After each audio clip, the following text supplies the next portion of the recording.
कल मैं एक बयान देख रहा था जो हमारे योगी साहब ने दिया है कि हमें 6 महीने और दिए जाए, हम पीओके अपने कब्जे में ले लेंगे तीसरी बार प्रधानमंत्री बनाने के बाद।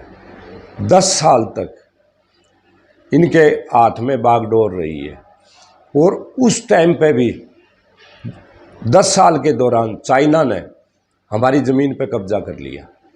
आज तक तो वो तो छुटाया नहीं गया, हमारे जवान भी शहीद हो गए उसके अंदर। ये कहाँ की बात कर रहे हैं? पीओके की। अरे पहले वो तो छुटवा लो, उसके बाद करना पीओके के बारे में, तो उसके बाद सोचना। पहले अपनी चाइना से अपनी ज़मीन छुटाओ। और मैं अगला ये कहना चाहता हूँ कि आज देश में पूरी की पूरी इंडिया गठबंधन की लहर है, लहर जी। अब मैं कह रहा हूँ जी, सरकार आएगी इंडिया गठबंधन की सेंटर में, क्योंकि इसके जुमले जो भी थे सब फेल हो लिए।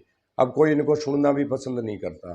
और जहाँ तक सिरसा हल्का का बात है, वहाँ कुमारी शैलजा रिकॉर्ड तोड़ वोटों से जीतेगी। इनको जैसी करनी वैसी भरनी। अब इनको तो कहीं जाने नहीं दे रहे, गाँव में नहीं जाने दे रहे, कहीं नहीं जाने दे रहे। क्यों नहीं जाने दे रहे? इन्होंने अपने आप में झांक के देखना चाहिए बीजेपी वालों ने कि भाई हमने क्या किया है किसानों के साथ, कर्मचारियों के साथ, सबके साथ क्या क्या किया है।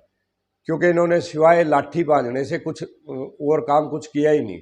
अब वो तो आएगा आगे, जो जैसे बोए ऐसे काटेगा। तो ये जनता जनार्दन है। और ये देखो इंडिया गठबंधन का चुनाव जो लड़ रहे हैं पब्लिक लड़ रही है।